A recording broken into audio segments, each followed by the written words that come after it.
y las energías primarias renovables como son la hidráulica, la eólica, la solar, ¿sí? Y la biomasa.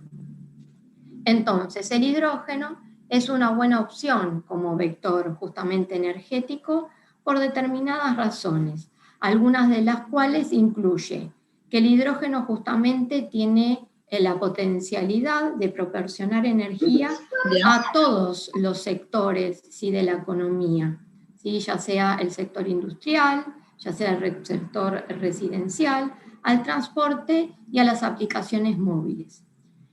A su vez, el precursor más abundante y limpio del hidrógeno es el agua, ¿sí? El hidrógeno se puede almacenar en muchas formas, en gas, en líquido, ¿sí?, en diversos productos químicos, como por ejemplo pueden ser el metanol, el etanol, ¿sí?, el amoníaco o en hidruros metálicos. Y puede producirse y convertirse en electricidad con altas eficiencias. Entonces, el hidrógeno justamente tiene el potencial de usarse como combustible en una variedad de aplicaciones, incluidas justamente las de generación de energía, como son las pilas a combustible, por ejemplo, que se encuentran en los automóviles, ¿sí?, que poseen justamente esta tecnología. Si se lo compara con los combustibles convencionales, posee una eficiencia energética superior, ¿sí? Además, no emite gases de efecto invernadero, dijimos que sus subproductos son agua y calor, ¿sí? Y por estas razones es realista justamente tener una visión de alcanzar una economía del hidrógeno. Entonces, aunque algunos imaginan una futura economía del hidrógeno, donde justamente este hidrógeno sí se pueda producir a partir de una gran variedad de fuentes de energía, se puede almacenar para su posterior uso, se puede distribuir, ¿sí?, a los lugares que lo necesiten, que lo requieran, y luego se puede convertir en calor o electricidad dependiendo en la aplicación en que se quiera utilizar. Entonces, la economía del hidrógeno justamente lo que prevé es el uso del hidrógeno verde. El hidrógeno verde es el hidrógeno que se obtiene utilizando recursos renovables, ¿sí? Entonces, prevé el uso de este tipo de hidrógeno exclusivamente, ¿sí?, justamente como vector de energía para justamente descarbonizar una gran variedad de sectores que incluye al transporte, o sea, que se puede usar en automóviles, en buses, en barcos, en trenes, en motos, ¿sí? En el sector de almacenamiento de energía, o sea, justamente almacenar el exceso de ese recurso renovable que es, en la mayoría de los casos, es intermitente. En el sector residencial, justamente para poder abastecer de calor o electricidad a una vivienda, ¿sí? Y en el industrial, no solo como materia prima, porque ahora vamos en breve a hablar sobre eso, se utiliza como materia prima en numerosas industrias, sino también para proporcionar grandes cantidades de calor, ¿sí? Entonces, hablando de alguna manera de estos tres pilares de la economía del hidrógeno, que es su producción, distribución y aplicación, hablando simplemente de los principales métodos para obtener hidrógeno, ¿sí?, por métodos industriales, podemos, digamos, mencionar al reformado por vapor, la oxidación parcial, el reformado autotérmico, ¿sí?, y no podía faltar la electrólisis del agua. Cada uno permite obtener, ¿sí?, un tipo determinado de hidrógeno, pero después, si me permiten, se lo voy a ir contando a lo largo de esta charla. Ahora vamos a pasar al siguiente punto de esta economía del hidrógeno, que es la distribución y el transporte, ¿sí? La elección del método, ¿sí?, de distribución o de transporte va a depender del sitio donde se obtenga ese hidrógeno y cuál sea o dónde esté ubicado el consumidor final, ¿sí? La mayor parte del hidrógeno que se produce, ¿sí?, y se utiliza, casi siempre es en zonas cercanas, ¿sí? Normalmente son grandes instalaciones, digamos, industriales. Pero actualmente el hidrógeno se, digamos, transporta o distribuye en 4 formas, digamos, que ya están bien instauradas, y una cuarta que todavía está en proceso de desarrollo. La primera que les voy a mencionar son los gasoductos, ¿sí? Digamos, esta es la forma más económica y a su vez que permite distribuir grandes caudales de hidrógeno. Estos ductos suelen estar ubicados, digamos, en grandes refinerías de petróleo o en plantas químicas. Después tenemos otro tipo de distribución que es a través de tubos, ¿sí? Con hidrógeno a alta presión. Entonces estos tubos pueden trasladarse en camiones, en barcos, en vagones de trenes. El tema que por el costo que tiene este método de distribución está establecido simplemente, ¿sí?, para distancias que no superen los 300 kilómetros. Después tenemos los buques cisterna, esos buques que llevan hidrógeno líquido. Recuerden, como ya les mencioné, que el proceso de liquefacción es un proceso que consume energía, pero a pesar de que este proceso es costoso, digamos, permite transportar el hidrógeno de una manera eficiente si se lo compara con los tubos, digamos, a presión, ¿sí? Distancias que son muy largas. Y bueno, y nos queda la última alternativa, ¿sí?, para el transporte o la distribución, que justamente es almacenar el hidrógeno en ciertos metales carbonáceos o aleaciones metálicas que lo absorben, ¿sí?, en el lugar donde se producen en determinadas condiciones, y lo desorben también en determinadas condiciones dependiendo del material con el que se esté trabajando. Actualmente uno, si busca, se pueden encontrar este tipo de dispositivos en el mercado, pero digamos las aplicaciones todavía están bastante acotadas, ¿sí? O sea, todavía se sigue investigando, desarrollando este tipo de tecnología. Como les había anticipado, lo que nos resta son las aplicaciones, ¿sí? Vimos que se puede, digamos, utilizar el hidrógeno a nivel industrial, residencial, para el almacenamiento de energía, ¿sí? Entonces, digamos, el hidrógeno hace muchos años es indispensable como materia prima para numerosas industrias. Podemos nombrar a la industria, digamos, química, la petroquímica, la farmacéutica, la metalúrgica, ¿sí?, la alimenticia, para hacer simplemente mención de algunas de ellas, ¿sí?, también la industria del plástico. Pero en los últimos años, el creciente interés, ¿sí?, se estableció por la industria automotriz, ¿sí?, porque el empleo del hidrógeno como combustible presenta mayor eficiencia al ser quemado que los combustibles convencionales. Y esto directamente lo que nos hace es llevarnos al sector transporte, ¿sí?, donde puede verse que numerosas empresas, y como muchos de ustedes han mencionado al comienzo de esta charla, han tratado de desarrollar justamente una línea de investigación y desarrollo vinculadas a las tecnologías del hidrógeno, ¿sí? Entonces ustedes pueden ver, por ejemplo, ¿sí?, que Toyota, luego de 25 años de investigación y desarrollo en la temática, hoy en día tiene en el mercado el Toyota Mirai, ¿sí?, que con un tanque de hidrógeno comprimido, 700 atmósferas, permite que el auto tenga una autonomía de 500 kilómetros, ¿sí? En Alemania, en el año 2016, se presentó el primer tren a hidrógeno, ¿sí? Este tren permitía tener una autonomía de 1000 kilómetros con un tanque de hidrógeno, el mismo tanque, digamos, que se utilizaba para diésel y que le permitía hacer esas distancias. A mediados del 2019, el Reino Unido también presentó un prototipo de tren a hidrógeno. Este prototipo tenía la particularidad de que los pasajeros pudieran ver el funcionamiento, o sea, dónde estaba la pila de combustible, dónde estaba, digamos, el tanque de hidrógeno, justamente para que se empiecen a familiarizar con esta tecnología, ¿sí?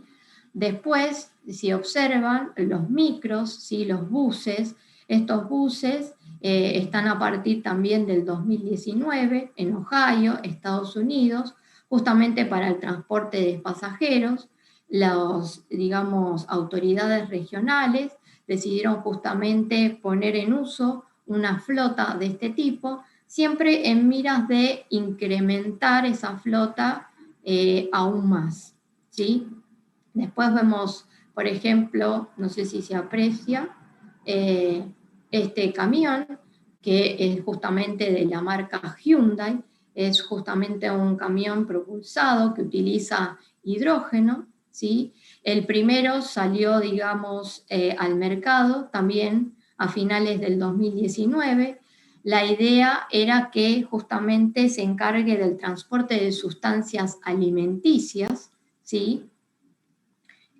Fue el primero de una flota de 1.600 camiones que se piensa, ¿sí?, tener en funcionamiento para el 2025. Suzuki, a su vez, también en el año 2019 presentó en el Salón del Automóvil su prototipo de moto a hidrógeno, ¿sí? Y actualmente la están produciendo. Entonces, con esto simplemente le quiero decir que son muchas las compañías que tienen justamente interés, ¿sí?, por este combustible, o sea que la economía del hidrógeno está presente en cierta medida y sustituirá justamente el papel que cumple el petróleo hoy en día. Sin embargo,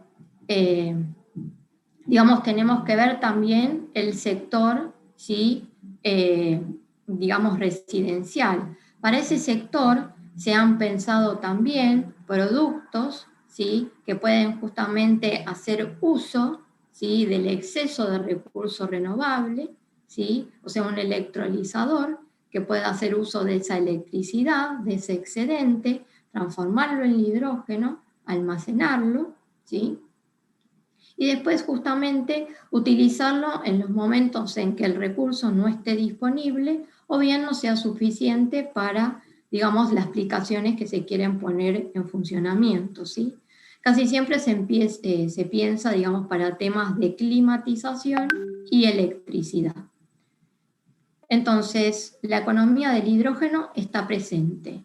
Sin embargo, la transición, ¿sí?, a una economía del hidrógeno enfrenta múltiples desafíos que se deben superar, incluidas una infraestructura de apoyo, ¿sí?, a gran escala, similares a las que hoy en día tienen los combustibles fósiles, el costo de la producción, ¿sí?, el almacenamiento del hidrógeno. Y estos desafíos pueden superarse, ¿sí?, siempre y cuando el interés por parte de los dirigentes de una nación, ¿sí?, esté marcado mediante leyes, ¿sí?, que propulsen el uso, ¿sí?, la producción, el almacenamiento de este combustible, que den apoyo económico, ¿sí?, y que direccionen a los grupos de investigación justamente a que se enfoquen en el desarrollo de estas tecnologías. Entonces, de esa forma, ¿sí?, se va a poder lograr convertirse la economía del hidrógeno en realidad. Ahora vamos a hablar, ¿sí?, de justamente los métodos convencionales de producción de hidrógeno, ¿sí?, a partir de combustibles fósiles.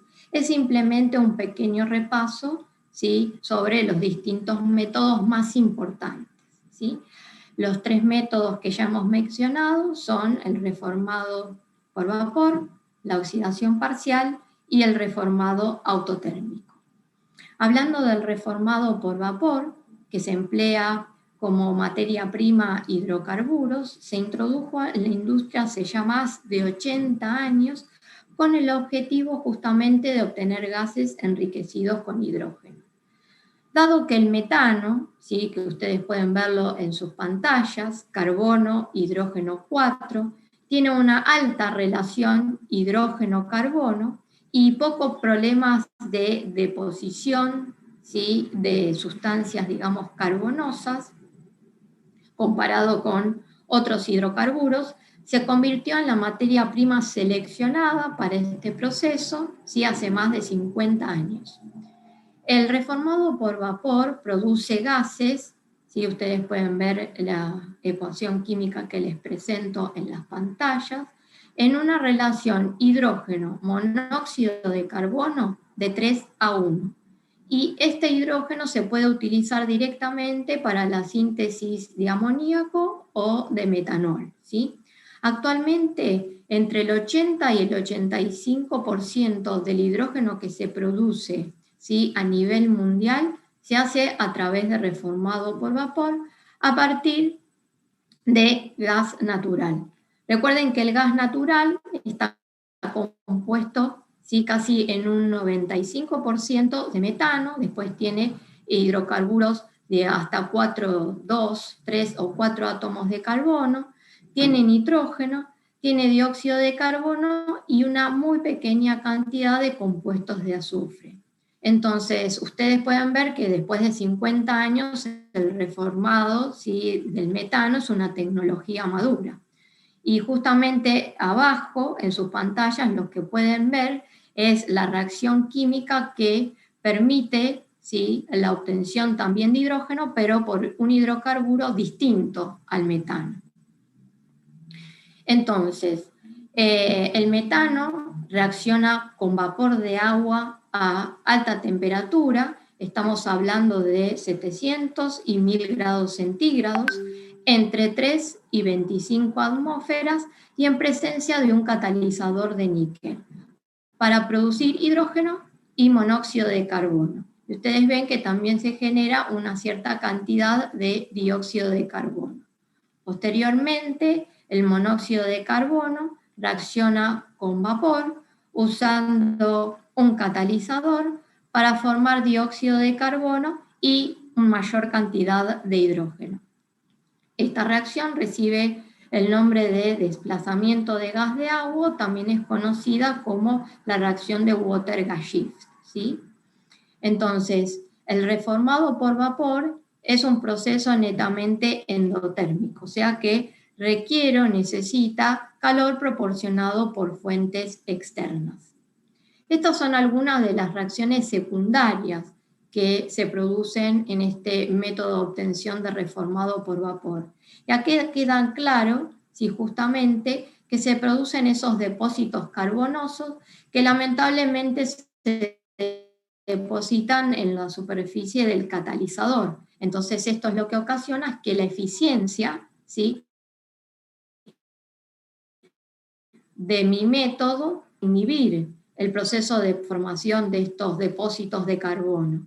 Y bueno, justamente se puede incrementar la cantidad de vapor que se utiliza, o bien se pueden utilizar compuestos oxidantes como puede ser el dióxido de carbono o el aire, ¿sí?, el oxígeno del aire. Ahora, la siguiente reacción que les presento más en detalle justamente es la reacción de desplazamiento de gas de agua, o Water-Gas-Shift, ¿sí? La reacción se desarrolla en dos etapas, una de alta temperatura y una de baja temperatura, ¿sí?, justamente para maximizar la conversión del monóxido de carbono. La etapa de alta temperatura, ¿sí?, justamente ocurre, como indica en, perdonen acá, voy a correr esto hacia aquí arriba, ¿sí?, ocurre entre 300 y 450 grados centígrados, tiene lugar una rápida cinética de reacción, pero a altas temperaturas, sin embargo, el equilibrio se ve limitado, entonces nos encontramos que en el producto hay un 3% de monóxido de carbono todavía presente. Es por eso que se acude a la segunda etapa, a la de baja temperatura. En este caso estamos hablando de 200 a 250 grados centígrados, que también favorece la formación de hidrógeno.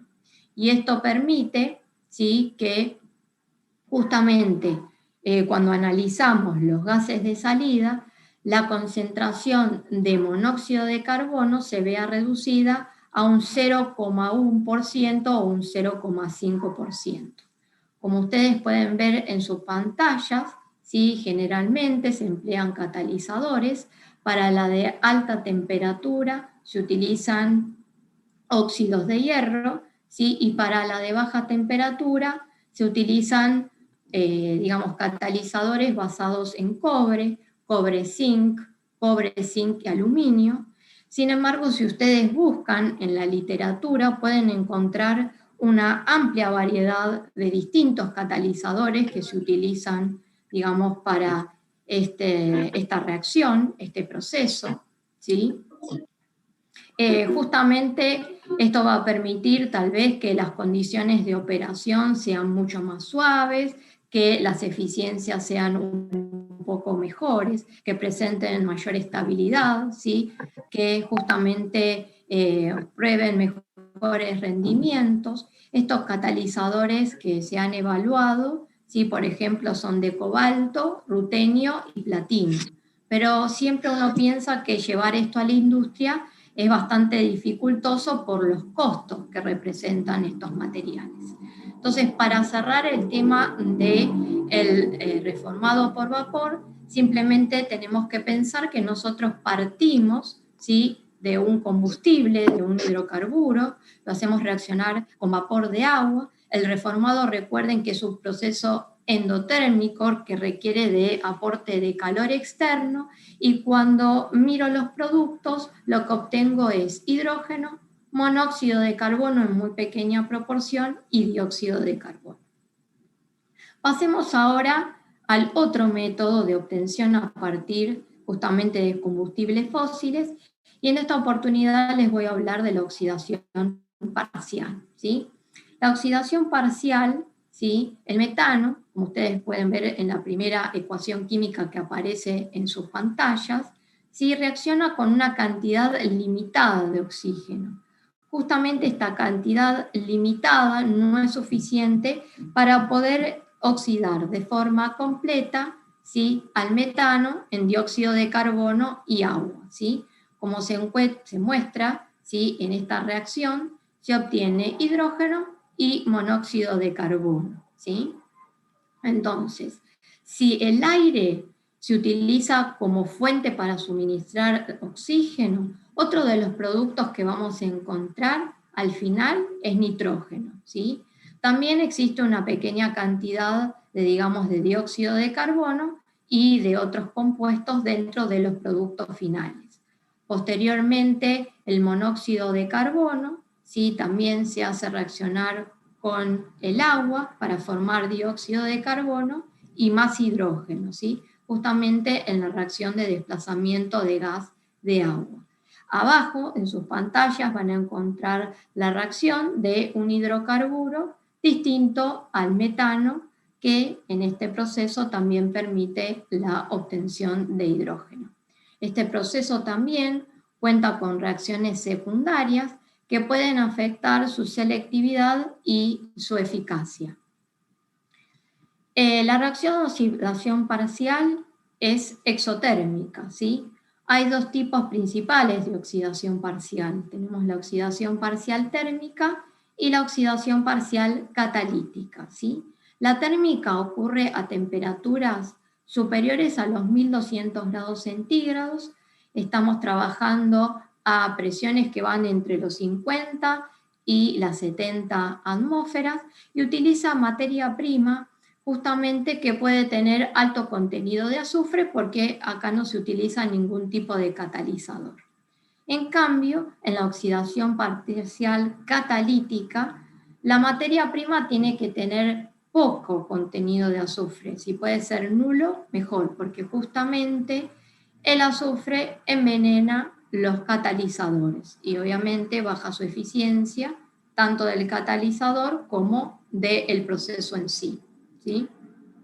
El uso de catalizadores lo que permite es que las reacciones se produzcan en un rango de temperaturas que, digamos, estarían por debajo de los 800 o 900 grados, y eso justamente reduciría el consumo de energía.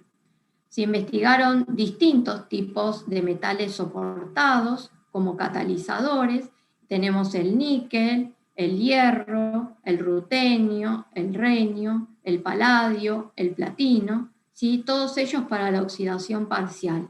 Obviamente los catalizadores de metales nobles siempre presentan una alta actividad y selectividad por el gas de síntesis, con una deposición, digamos, de carbono que es prácticamente insignificante, pero nuevamente estos catalizadores, ¿sí? No son prácticos desde el punto de vista industrial, justamente debido a los costos que este material posee, ¿sí? Para el proceso sea atractivo, es obligatorio desarrollar catalizadores adecuados, ¿sí?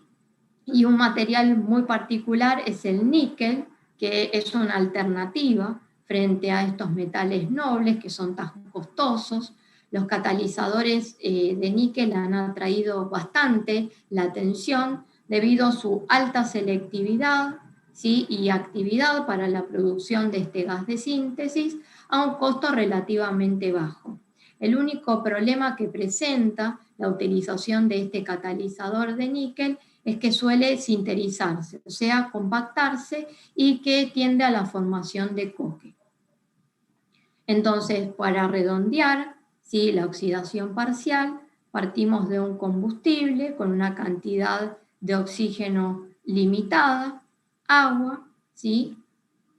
La oxidación parcial, justamente como hemos dicho, es un proceso que libera calor, y los productos de este proceso son hidrógeno, monóxido de carbono, dióxido de carbono y nitrógeno. Nos queda entonces ver el último método de producción a partir de combustibles fósiles, el reformado autotérmico, que justamente lo que hace es combinar el reformado por vapor y la oxidación parcial, ¿sí? Lo que da como resultado digamos, que no requiere de un aporte neto de calor. O sea, este proceso, digamos, está constituido por dos etapas o dos zonas.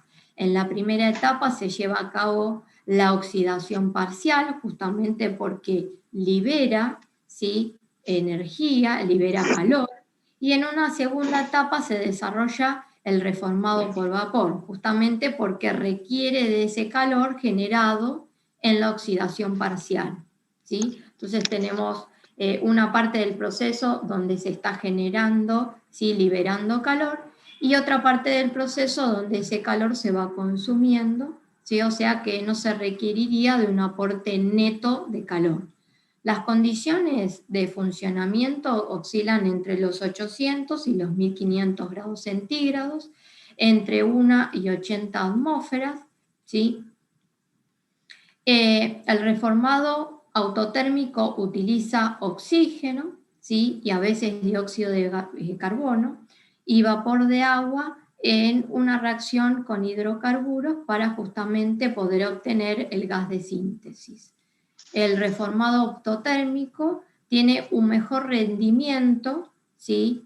En hidrógeno si se lo compara con la oxidación parcial, y después proporciona más flexibilidad a la hora de operar, o sea, en términos de operación, ¿sí? El tiempo de inicio es más corto y no requiere, digamos, de una materia prima compleja como tal vez sí lo requiere el reformado. Entonces acá lo que les presento en sus pantallas justamente son las reacciones de justamente este método de síntesis, pero empleando otros hidrocarburos distintos del metano. Un tema crítico en este método es la formación de alquitrán. Se pueden formar grandes cantidades de alquitrán si se utiliza biomasa, ¿sí? Como materia prima. No sé si ustedes saben, pero el alquitrán suele ser una sustancia densa, pegajosa, de un color oscuro y de un olor fuerte, ¿sí? Y incluso a altas temperaturas de reacción se requieren tiempos prolongados de exposición, ¿sí? O purificación de los productos que se obtienen. O sea que esto incrementaría los costos de este método. Entonces, para cerrar con estos métodos, ¿sí?, de obtención a través de combustibles fósiles, el reformado por vapor justamente, el reformado autotérmico utiliza combustibles, ¿sí?, agua, utiliza oxígeno o aire, ¿sí? No es un proceso que justamente requiera de un aporte neto de calor y se obtiene como productos hidrógeno, monóxido de carbono, dióxido de carbono y nitrógeno. Entonces, simplemente en esta tabla, lo que les indico es un breve resumen, donde tenemos estas tres tecnologías, tenemos la fuente de, digamos, de materia prima, ¿sí?, la fuente también de energía, la eficiencia, que ronda entre los 60, ¿sí?, y 85%, y todos debido a los años en que esta tecnología está instaurada a nivel industrial, ¿sí?, todas tienen una madurez comercial. Ahora quisiera, antes de seguir adelante, ¿sí?, indicarle de alguna manera los distintos tipos de hidrógeno con los cuales se está trabajando hoy en día. Casi todo el hidrógeno que se produce actualmente a nivel mundial es el hidrógeno denominado hidrógeno gris. Justamente este hidrógeno es el que se obtiene a partir de combustibles fósiles y se obtiene principalmente a través del gas natural, ¿sí? Como vimos recién, es un proceso que consume grandes cantidades de energía y se conoce como reformado por vapor del metano, justamente obteniendo hidrógeno y el gas de efecto invernadero, que es el dióxido de carbono. Entonces, estos procesos liberan una cantidad significativa de dióxido de carbono. Y el hidrógeno gris representa aproximadamente el 95% del hidrógeno producido actualmente en el mundo, ¿sí? Por cada tonelada de hidrógeno que se obtiene, se generan 15 toneladas de dióxido de carbono. El término hidrógeno azul, ¿sí?, se utiliza cuando el dióxido de carbono liberado en el proceso de obtención de hidrógeno gris se captura y se almacena en gran parte. Estamos hablando de entre un 80 y un 90%. Entonces, a este proceso se lo llama captura y almacenamiento de carbono. Pero debido a que el hidrógeno azul no está libre de carbono, la producción requiere un monitoreo, ¿sí?, una verificación y una certificación.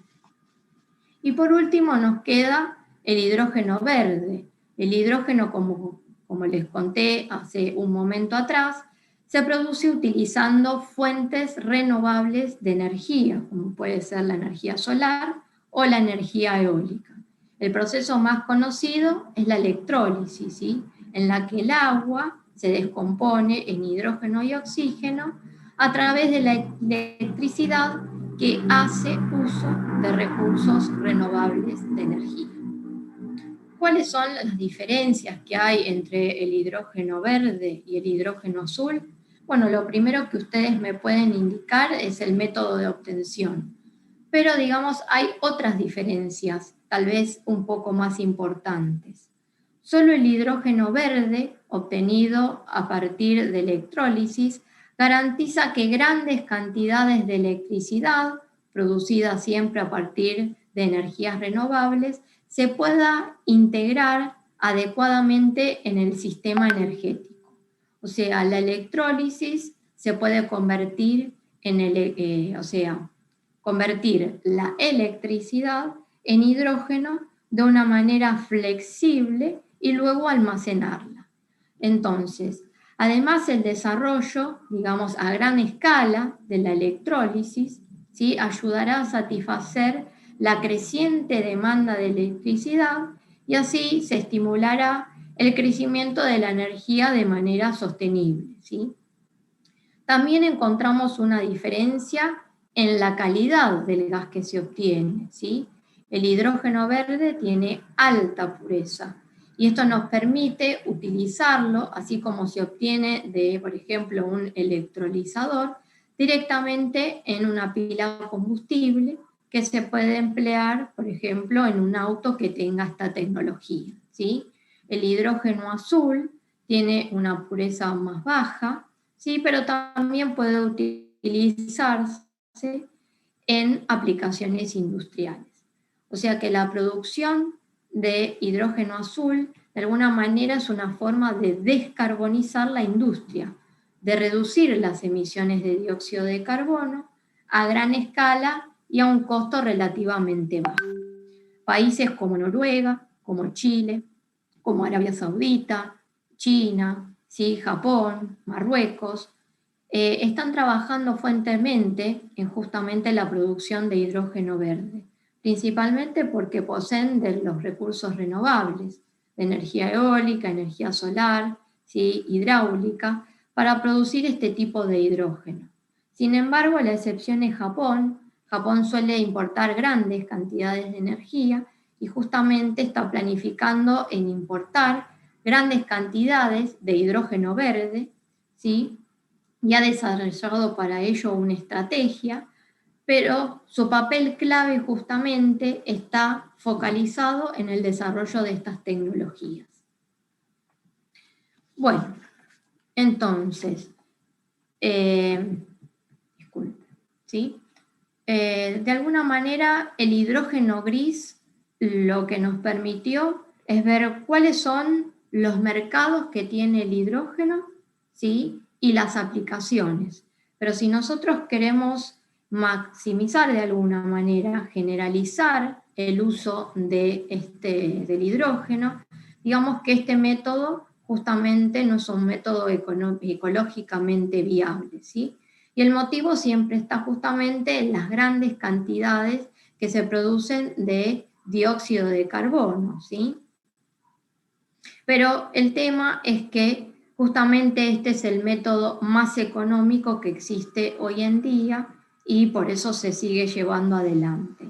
El hidrógeno azul, sí, es un poquito más caro, sí, pero obviamente el precio va a ir disminuyendo paulatinamente cuando estas plantas, sí, se vayan estandarizando, se vayan ampliando, sí, pero digamos que el problema básico, ¿sí?, de las emisiones de dióxido de carbono sigue permanente, ¿sí? El hidrógeno azul puede frenar, ¿sí?, el cambio climático solo si el dióxido de carbono capturado se reutiliza o se almacena, ¿sí? Pero, digamos, tenemos que darle un poco de tiempo justamente a este hidrógeno azul para convertirse en una opción a gran escala. El precio del hidrógeno, digamos, verde sigue siendo elevado, ¿sí? La electrólisis es casi 4 veces más cara que la producción de hidrógeno a partir de gas natural. Sin embargo, el precio paulatinamente va a ir bajando, ¿sí? La capacidad global de electrólisis está creciendo, la tecnología se está mejorando, ¿sí? Y la industria se está ampliando. Entonces, sobre todo, el precio justamente de la energía renovable va bajando. Entonces, digamos que esto de alguna manera va a favorecer a que paulatinamente el costo del hidrógeno verde disminuya. Ahora sí, si uno piensa para comunidades aisladas, ¿sí?, una producción de energía en forma distribuida, ¿sí?, su conversión, su almacenamiento y posterior uso, ¿sí?, la electrólisis juega un papel muy importante en 2 aspectos. La primera sería como justamente productor del hidrógeno, ¿sí? Y la segunda sería como un mecanismo de almacenamiento. El mecanismo de almacenamiento, ¿sí?, se daría justamente, por ejemplo, en un hogar, si tuviera un aerogenerador, en los momentos, por ejemplo, donde uno se va a dormir, que no consume la misma cantidad de energía que cuando está despierto. Entonces, justamente se puede hacer uso de ese exceso de energía para que el electrolizador transforme al agua en hidrógeno y oxígeno, ¿sí? Y luego ese hidrógeno que se ha almacenado se puede utilizar, ya sea quemándolo para generar calor, o bien utilizarlo en una pila de combustible para generar electricidad, ya sea porque el recurso no esté disponible o porque la cantidad de recursos no sea suficiente para la cantidad de energía que se requiere. Entonces ahora sí entramos de lleno en el tema de electrólisis, ¿sí? De los electrolizadores. Y quisiera definirlos, digamos, de forma general. Un electrolizador es un dispositivo electroquímico, ¿sí? Donde se produce la descomposición de una sustancia por la acción de una corriente eléctrica, ¿sí? Y una solución o un material que conduce iones. Simplemente acá hay un esquema, ¿sí? De una unidad básica de electrólisis. Digamos, la electrólisis del agua es el método por el cual justamente el agua se separa en hidrógeno y oxígeno, ¿sí? Aplicando una corriente eléctrica. Y aunque existen distintos métodos, estos comparten la misma reacción global, que es la que presento aquí en la pantalla. O sea que el agua, por la acción de esa corriente eléctrica, permite que se descomponga en hidrógeno y oxígeno, ambos gases, ¿sí? Entonces, si uno tendría que enumerar, ¿sí?, los componentes que constituyen una unidad básica de electrólisis, podemos enunciar que se trata de los electrodos, o sea, un ánodo y un cátodo, de un separador, que muchas veces en la bibliografía uno suele encontrar, dependiendo del caso, el nombre de membrana o diafragma, y después de un electrolito, ¿sí? Muy bien. Entonces, si uno decidiera buscar un material que pueda cumplir la función de un componente, para los electrodos debería buscar un material que tenga buenas propiedades catalíticas de las reacciones que se van a desarrollar sobre su superficie, una buena conductividad eléctrica, resistencia a la corrosión y una adecuada integridad estructural. Esto quiere decir que cuando yo ponga este equipo en funcionamiento, el electrodo no se empiece a desarmar, a degradar y tenga que parar el equipo para cambiarlo, a su vez de aumentar mis costos, ¿sí?, de operación y mantenimiento. En cuanto al electrolito, este electrolito no debe reaccionar con los electrodos, ya que si no voy a tener otras sustancias presentes en el medio, y debe poseer una elevada conductividad iónica. Y en cuanto al separador, debe tener una buena conductividad iónica, una baja resistencia eléctrica y una elevada estabilidad, tanto física como química. Entonces ahora nosotros vamos a ver los distintos tipos de electrólisis, empezando por la alcalina, siguiendo por la membrana de intercambio de protones o la electrólisis PEM y la electrólisis de óxido sólido. Entonces acá ustedes pueden ver un esquema de lo que sería un electrolizador alcalino y, como siempre y por mi formación, las ecuaciones químicas correspondientes. Entonces, cuando una corriente directa es aplicada, ¿sí?, para mantener el balance eléctrico, los electrones circulan de la terminal negativa de la fuente de alimentación al cátodo, donde estos electrones son consumidos por los protones para generar hidrógeno. Para mantener el balance de carga, los oxidrilos son transportados, gracias a la solución electrolítica, hacia el ánodo, donde ceden electrones, se combinan para formar hidrógeno y estos electrones vuelven a la terminal positiva de la fuente de alimentación para cerrar el circuito.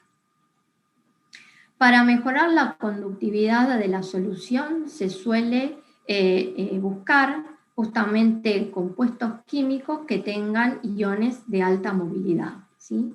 Dado que el potencial de descomposición del agua no depende del pH, esto podría efectuarse en un medio alcalino o en un medio ácido. Pero ¿qué pasa? Si utilizamos un medio ácido, de nuevo entramos con los requerimientos de los materiales, ¿sí? Que van a hacer que sean más costosos porque las condiciones, digamos, son más adversas. Por eso se suelen utilizar soluciones cáusticas y en particular se suele utilizar el hidróxido de potasio, ¿sí? Entonces, digamos, el tipo de material que se requiere en estos casos, digamos, no es tan costoso como el que debería para justamente las aplicaciones cuando se utiliza un medio ácido. Entonces dijimos que tiene que haber una alta conductividad. Y ustedes se pueden preguntar, bueno, ¿por qué no usar hidróxido de sodio en lugar de hidróxido de potasio? Lo que les quiero comentar es que justamente la conductividad depende no solo de la concentración, sino también de la temperatura. La concentración, ¿sí?, beneficia la conductividad, como ustedes pueden ver, hasta cierto punto. ¿Por qué? Y porque en algún punto hay muchos iones, muchas especies iónicas, ¿sí?, que, digamos, se empiezan a chocar, ¿sí? Entonces hay una concentración máxima, ¿sí?, por la cual la conductividad ya no puede crecer más. Y después vemos que a medida que voy incrementando la temperatura, también incrementa la conductividad. Cuando analizamos estos gráficos justamente de conductividad en función de la concentración y comparamos el hidróxido de sodio con el hidróxido de potasio, observamos que el hidróxido de potasio a menores concentraciones y a menores temperaturas presenta mayores conductividades. Por eso es el electrolito que se utiliza para los electrolizadores alcalinos. Esto no limita, ¿sí?, su uso. Ustedes pueden fijarse si les interesa o les llama la atención, pero hay electrolizadores comerciales, son, digamos, la minoría, que utilizan hidróxido de sodio. Bueno, muy bien. Entonces, para repasar, tenemos que en el ánodo se generan burbujas de oxígeno y en el cátodo se generan burbujas de hidrógeno. Si nosotros queremos hacer una analogía entre una celda, digamos, una unidad básica de electrólisis y un circuito eléctrico, tenemos que tener en cuenta que para que un proceso electroquímico pueda llevarse a cabo, una serie de barreras tienen que ser superadas, ¿sí? O sea que para que este proceso se lleve adelante, yo debo suministrar una cantidad suficiente de energía. ¿Y cuáles son estas barreras a vencer? Bueno, la primera de ellas es, digamos, la resistencia eléctrica propia del circuito. Después tenemos las energías de activación, que corresponden justamente a las reacciones que queremos que sucedan en la superficie de estos electrodos. Después tenemos la disponibilidad de la superficie de estos electrodos, debido a que, como les comenté, el producto es en forma de burbujas, hay un cubrimiento parcial de las burbujas, ¿sí?, que se forman en el proceso. Y después tenemos las resistencias debidas justamente a las transferencias iónicas, a la conductividad iónica dentro de la solución electrolítica, ¿sí? Entonces es importante analizar estas resistencias desde el punto de vista de la cinética, de la termodinámica y de los procesos de transporte. Entonces, a continuación, lo que ustedes pueden ver en la margen derecha de sus pantallas son todas las resistencias que hay en una unidad básica. Comenzando por la izquierda, tenemos esta que está denominada como R1. Esta es la resistencia, ¿sí?, del circuito eléctrico debido al cableado y a las conexiones, ¿sí?, con respecto al ánodo. Después tenemos la resistencia del ánodo, ¿sí?, el R ánodo, ¿sí?, que justamente es la originada a partir de los sobrepotenciales de la reacción de evolución de oxígeno, ¿sí? Después tenemos las resistencias, ¿sí? Ocasionadas justamente por las burbujas de oxígeno que cubren parcialmente la superficie del electrodo. Después tenemos la resistencia, ¿sí? Del separador, del material que se haya seleccionado para hacer este separador, esta membrana, este diafragma, ¿sí? Después tenemos la resistencia propia de la sustancia que se haya seleccionado como electrolito, y en el otro compartimiento vuelven a aparecer la resistencia de las burbujas, ¿sí? De hidrógeno, ocasionadas por ese cubrimiento parcial de la superficie del electrodo, la resistencia propia del material seleccionado como cátodo, ¿sí? Para que justamente se pueda desarrollar la reacción de evolución de hidrógeno. Y después tenemos las resistencias del circuito, ¿sí? Que son justamente el cableado y las conexiones a el cátodo. Quiere decir que la suma de todas esas resistencias justamente nos permite determinar la resistencia total a superar, ¿sí? Podemos ver que estas resistencias sí se pueden clasificar en tres tipos: las eléctricas, ¿sí? Las de transporte y las de las reacciones electroquímicas propiamente dichas, ¿sí? Tanto las resistencias eléctricas como las resistencias de transporte producen generación de calor de acuerdo a la ley de Joule y a los fenómenos de transporte, y por consiguiente lo que hacen es producir, ¿sí? Ineficiencias del sistema de electrólisis, ¿sí? Estas pérdidas de energía debidas a estas resistencias son conocidas también como pérdidas óhmicas. Bueno, entonces, si nosotros lo que queremos de alguna manera es hacer de un electrolizador un transformador de energía, el mismo debería ser robusto, simple, de bajo costo, ¿sí? Y eficiente.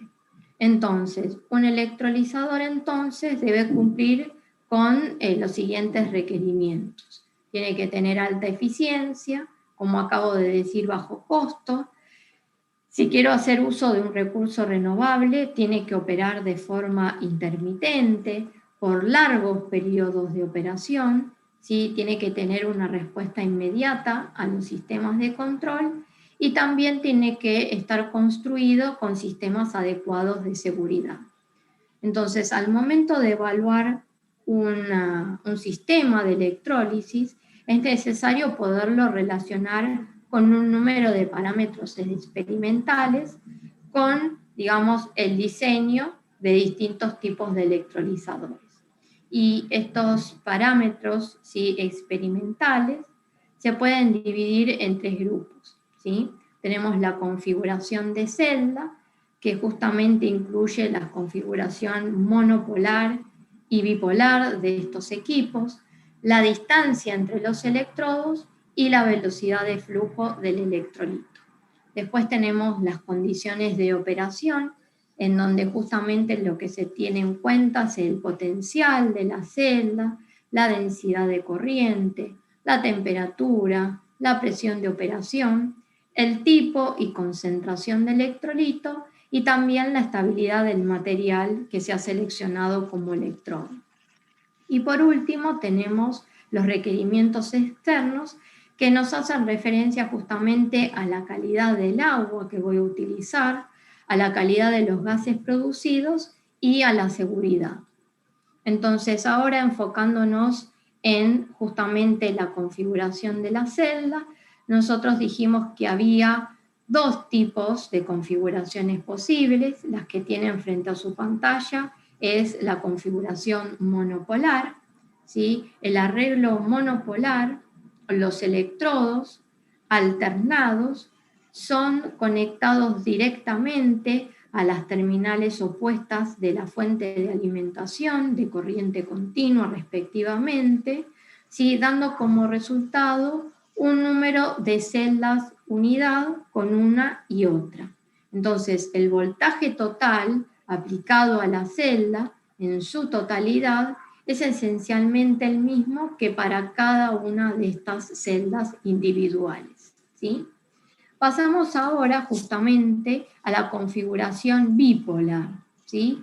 En el arreglo bipolar, los únicos electrodos que están conectados directamente a la fuente de alimentación son los electrodos externos, los terminales, ¿sí? De este modo, cada dos electrodos adyacentes se va a formar una celda unidad.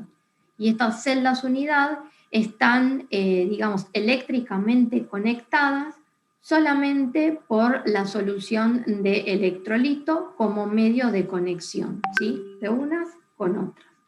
Entonces, el voltaje total de celda es la suma de los voltajes individuales que se aplica a cada una de estas celdas unidad. Debido, digamos, a las diferencias entre los arreglos de los electrodos, ¿sí? Las reacciones en los electrodos y los potenciales de operación en estas dos configuraciones son distintas. Si miran en la figura que se encuentra en el margen izquierdo de sus pantallas, la configuración monopolar, vemos que cada electrodo o se comporta como ánodo o se comporta como cátodo. O sea, a ambos lados, cada electrodo o bien produce oxígeno o bien produce hidrógeno, ¿sí? En cambio, si uno mira en la configuración bipolar, lo que observa, y estoy mirando los electrodos internos, no los terminales, los internos vemos que a un lado del electrodo se produce hidrógeno y al otro lado del mismo electrodo se produce oxígeno. Quiere decir que este electrodo se comporta como ánodo y como cátodo, ¿sí? De un lado y del otro. Obviamente quedan excluidos los electrodos terminales, ¿sí? Que están conectados directamente a la fuente de alimentación de corriente continua. Entonces, los potenciales totales, ¿sí? Para las dos configuraciones, como les dije hace un momento, son diferentes, ¿sí? Para la configuración monopolar se suele dar el valor de 2,2 volt, que sería el potencial, digamos, termodinámico de descomposición del agua, sumado a los distintos sobrepotenciales y resistencias a vencer, dependiendo de los materiales que se seleccionen para la construcción de este tipo de electrolizadores. Para la configuración bipolar, encontramos que el voltaje total de celda es 2,2 por el número de celdas unidad, o es lo mismo que decir que es 2,2 volt por n-1, donde n es la cantidad de electrodos que constituyen al electrolizador, ¿sí? Entonces, desde el punto de vista, digamos, de fabricación, los electrolizadores con configuración monopolar son más simples y fáciles de fabricar, además de mantenerse, pero sufren de altas corrientes eléctricas y de bajos voltajes, o sea que presentan grandes pérdidas ómnicas, ¿sí? La configuración bipolar, por el otro lado, reduce esas pérdidas ómnicas porque, digamos, solo están conectados estos electrodos terminales, ¿sí? Pero justamente requiere una precisión en el diseño y la fabricación justamente para prevenir de pérdidas de electrolito o de gas, digamos, por ser el producto formado. Bueno, dijimos también que estábamos hablando de la configuración de la celda y un parámetro importante era la distancia entre electrodos. O sea, la distancia entre electrodos es aquella que justamente tiene que transitar los iones, o sea, viajar a través del electrolito. Una distancia, digamos, pequeña tiene la ventaja de que de alguna manera tiene una resistencia, ¿sí?, menor en el transporte de iones. Sin embargo, hay una distancia muy pequeña que puede producir, digamos, chispas eléctricas que justamente pueden presentar un peligro de explosión, ¿sí? Entonces es muy importante cuando uno desarrolla un electrolizador, de justamente determinar cuál es esa distancia óptima de operación, ¿sí? Para evitar, obviamente, un problema a futuro. Y otro factor de configuración es el flujo del electrolito, ¿sí? Ustedes piensen que la reacción ocurre en la superficie del electrodo, ¿sí? Y la reacción ocurre porque el electrolito tiene la posibilidad de tomar contacto con este electrodo. Entonces, cuando la reacción se produce, digamos, la concentración de especies va variando porque justamente hay especies que se consumen. A su vez se forman burbujas, que esto lo que hace es que se desplace el electrolito y que no pueda estar en contacto. ¿Sí? Entonces la concentración cerca de la cercanía del electrodo, ¿sí? Es muy variable.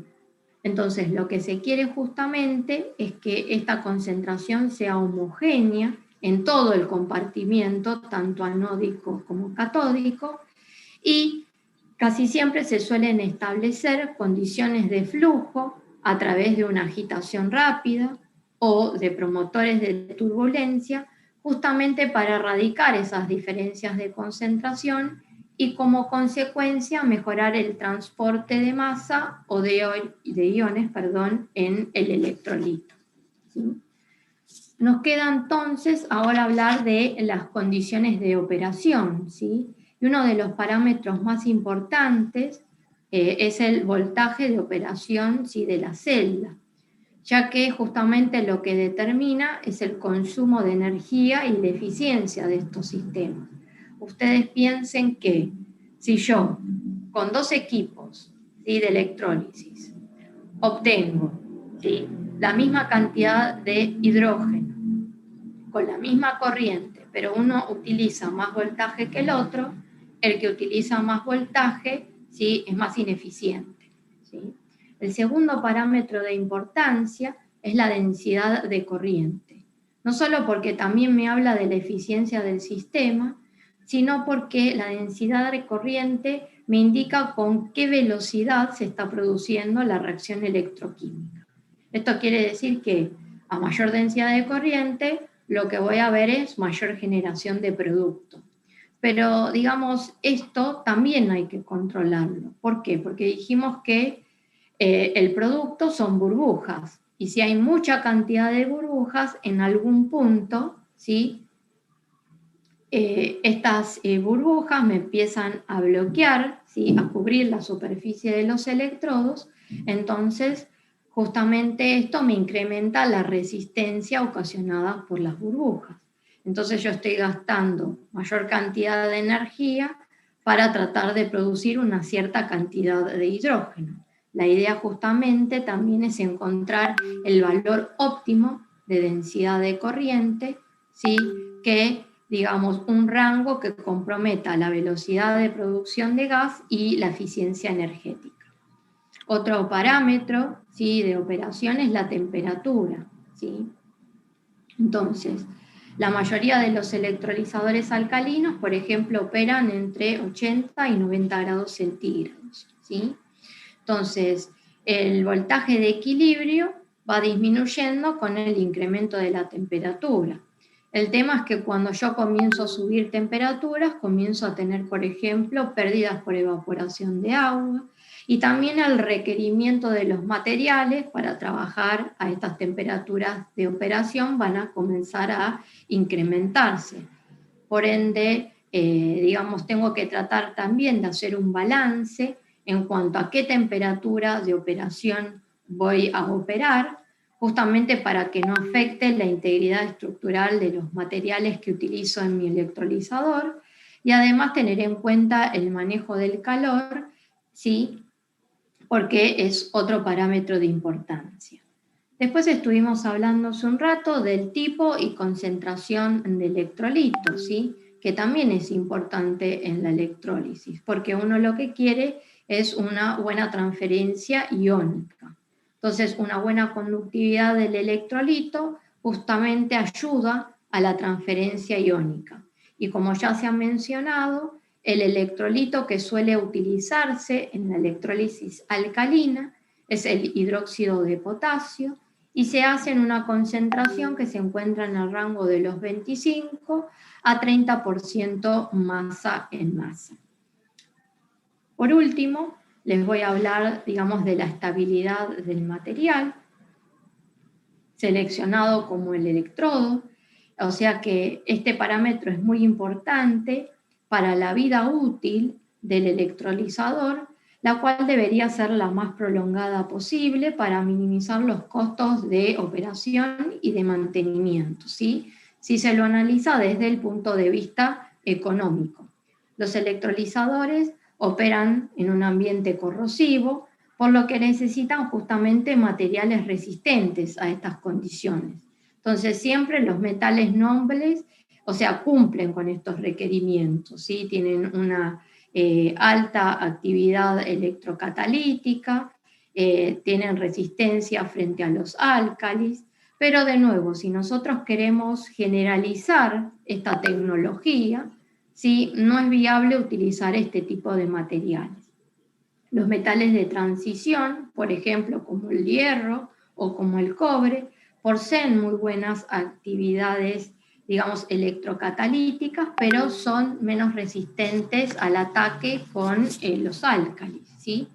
Y de nuevo es el níquel, es el que como material, ¿sí? Para electrodo es bastante atractivo, justamente porque presenta una actividad electrocatalítica elevada, ¿sí? Posee resistencia frente a los álcalis, es menos costoso que los metales nobles, aunque tiene el problema de que con el uso comienza a pasivarse, o sea que sobre su superficie se empiezan a generar, digamos, sustancias, ¿sí? Que hacen que el proceso de electrólisis baje la eficiencia. El Pepe. Entonces, por último vamos a hablar de los requerimientos del agua. ¿Sí? La pureza del agua es muy importante, ¿sí? Para la vida útil del electrolizador. Las impurezas, como por ejemplo si encontramos concentraciones de calcio y magnesio, suelen depositarse por el medio alcalino, incrustarse sobre la superficie del electrodo y del separador, y esto obviamente baja la eficiencia del equipo, hace que tenga que pararlo para hacerle mantenimiento, ¿sí? O sea, y si por ejemplo en el agua tengo altas concentraciones de cloruro, ¿sí?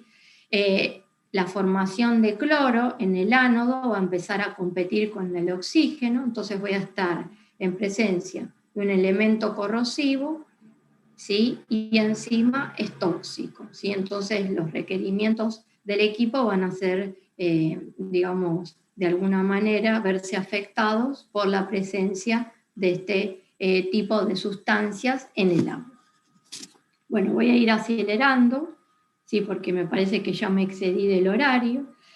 Les paso a comentar el tema de los electrolizadores de membrana de intercambio de protones. El principio operativo, ¿sí? De estos dispositivos consiste en que el agua en el ánodo se convierte en oxígeno, en protones y electrones.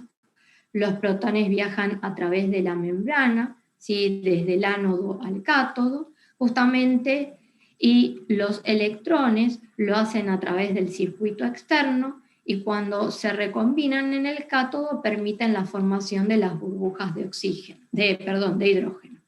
Entonces, los principales componentes de una celda de electrólisis de este tipo son el conjunto membrana-electrodo, los colectores de corriente, también conocidas como capas difusoras de gases, y las placas bipolares. Sin embargo, el corazón de este dispositivo es lo que ustedes pueden ver numerado con el número 3, el conjunto membrana-electrodo, ¿sí? Que justamente separa un compartimento del otro, o sea, separa el ánodo del cátodo. Este conjunto membrana-electrodo está constituido por una membrana, una solución de ionómero y electrocatalizadores, tanto para el ánodo o el cátodo, justamente para que se desarrolle la reacción de evolución de hidrógeno y la reacción de evolución de oxígeno. Las membranas más utilizadas son las membranas poliméricas del ácido perfluorsulfónico, Estas membranas tienen muy buenas, digamos, propiedades para este tipo de sistemas, o sea, tienen una amplia vida útil, presentan alta conductividad de protones. La solución de ionómero justamente promueve el transporte de los protones desde el electrodo, ¿sí?, a la membrana, justamente incrementando la eficiencia de la celda, y los electrocatalizadores justamente se emplean para promover la cinética, ¿sí?, de transferencia de carga, justamente para disminuir la energía de activación de la reacción de evolución de hidrógeno o de oxígeno. Entonces, para el cátodo se utilizan electrocatalizadores de platino o paladio, y para los electrocatalizadores del compartimento catódico se utiliza óxido de iridio o de rutenio, ¿sí? Muy bien. Entonces, por último, la función que cumplen, digamos, los colectores de corriente, justamente es permitir el flujo de corriente entre el electrodo y las placas bipolares, ¿sí? Y las placas bipolares, como ustedes pueden ver, tienen una estructura sobre su superficie que es esencial para proveerle la ruta, ¿sí?, al agua, de llegar a los distintos sitios catalíticos, y a su vez de permitir que se puedan de alguna manera expulsar los gases generados. Estos equipos están disponibles comercialmente para aplicaciones que requieren, digamos, un bajo caudal de hidrógeno, operan a altas densidades de corriente si se los compara con los electrolizadores alcalinos. Su eficiencia ronda en el orden de los 48 al 70%. El uso de la membrana lo que hace es limitar justamente la temperatura de operación. Si justamente se hace uso de la membrana perfluorsulfónica, estas temperaturas rondarían entre los 80 grados centígrados. La pureza con la que se obtienen los gases es de 99,9%, lo que no hace necesario equipamiento auxiliar justamente para purificar los gases, ¿sí? Sin embargo, son pocas las empresas que comercializan y fabrican este tipo de electrolizadores, principalmente por su limitada capacidad de producción de hidrógeno, una corta vida útil y el costo de inversión por los materiales que le acabo de nombrar, que son, digamos, materiales costosos. Por último, me quedan los electrolizadores de óxido sólido. El principio de funcionamiento, ¿sí?, se muestra en sus pantallas. Tanto el vapor como el hidrógeno reciclado se alimenta al cátodo, donde el agua justamente se reduce en hidrógeno, ¿sí?, de acuerdo con la ecuación que ustedes pueden ver en sus pantallas, y los aniones de óxido generados en el cátodo, ¿sí?, son transportados a través de electrolito sólido al ánodo, donde se recombinan para formar oxígeno y cerrar el circuito, ¿sí?, con los electrones liberados. Estas reacciones, ¿sí?, evolucionan con los electrodos en contacto con una fase gaseosa o vapor, que es lo que lo diferencia justamente de los electrolizadores alcalinos y del tipo PEN, haciendo imperiosa justamente la necesidad de incrementar el área interfacial en contacto entre los electrodos y las especies químicas gaseosas. Como material para electrolitos se suele utilizar una película muy delgada de óxido de itria estabilizada con circonio, ¿sí? En el cátodo se utiliza un material cerámico o metálico, generalmente compuesto de níquel, y también óxido de itria estabilizado con óxido de circonio. Para el ánodo se suele utilizar también óxido de itria estabilizado con circonio, con perovskitas, como por ejemplo manganitas, ¿sí?, ferritas o cobaltitas. Parcialmente sustituidas con estroncio, justamente para producir defectos estructurales, parcialmente, digamos, para aumentar justamente la actividad electrocatalítica. Entonces, estos equipos operan entre 900 y 1000 grados centígrados Y esta característica de operación hace que esta tecnología sea muy atractiva para producir hidrógeno cuando se dispone de una fuente de calor de alta temperatura. Por eso, digamos, los interesados son el sector, digamos, de energía nuclear, en vista justamente de la capacidad del gas de refrigeración de los reactores nucleares, que pueden actuar como fuente de calor a temperaturas de hasta 950 grados.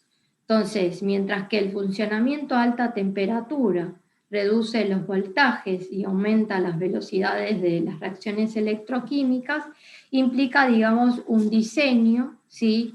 El uso, digamos, notable, ¿sí? En cuanto a la habilidad térmica que deben tener estos materiales y enfrentar, digamos, problemas de sellado. Esta tecnología todavía no está madura comercialmente, se encuentra en etapa de laboratorio y se piensa que todavía tiene un camino a recorrer como mínimo de 5 años y más.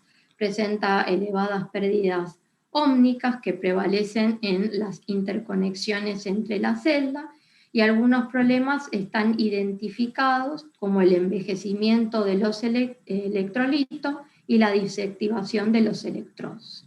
Acá simplemente, si lo que les muestro, ¿sí? En la tabla son, digamos, las distintas tecnologías de electrólisis, ¿sí? Acá salieron un montón, la materia prima, sí, que se emplea, la eficiencia y la madurez comercial que ha alcanzado.